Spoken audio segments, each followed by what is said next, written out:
जय माता दी दोस्तों। करवा चौथ व्रत कथा।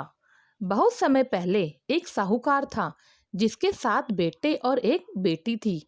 बेटी का नाम करवा था। करवा अपने भाइयों की बहुत प्यारी थी। जब करवा की शादी हुई तो विवाह के बाद वह पहली बार करवा चौथ का व्रत रख रही थी।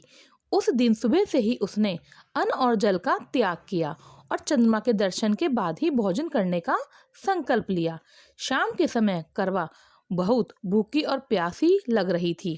उसके छोटे भाई से उसकी बहन की हालत देखी नहीं गई। वह बोला, बहन, चांद तो निकल आया है देखो। लेकिन वास्तव में चांद नहीं निकला था।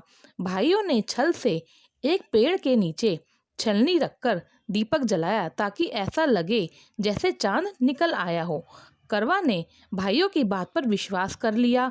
उसने वही दीपक और छलनी से झूठा चांद देख लिया। जैसे ही उसने पहला कौर मुंह में डाला, उसके पति के प्राण छूट गए। करवा रोती बिलखती मायके से ससुराल पहुंची। रास्ते में उसे माता पार्वती जी मिली।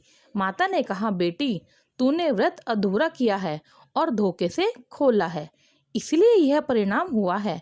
अब तू पूरे 1 वर्ष तक हर मास की चतुर्थी को विधि पूर्वक यह व्रत करेगी और अगले वर्ष कार्तिक मास की कृष्ण पक्ष की चतुर्थी को श्रद्धा से यह व्रत करेगी तो तेरा पति पुनर्जीवित हो जाएगा।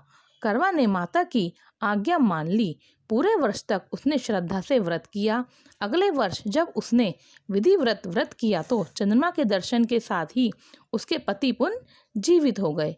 करवा की खुशी का ठिकाना ना रहा। उसने माता पार्वती का धन्यवाद किया और अपने भाइयों को भी बताया कि सच्चे नियमों और निष्ठा से किया गया व्रत कभी व्यर्थ नहीं जाता। तब से हर वर्ष सुहागिनी स्त्रियां करवा चौथ का व्रत करती हैं। हे गौरी माता, जैसे आपने अपने पति शिव को सदा अखंड सुहाग दिया, वैसे ही हम सबका सुहाग अखंड रखना। जय गौरी माता की।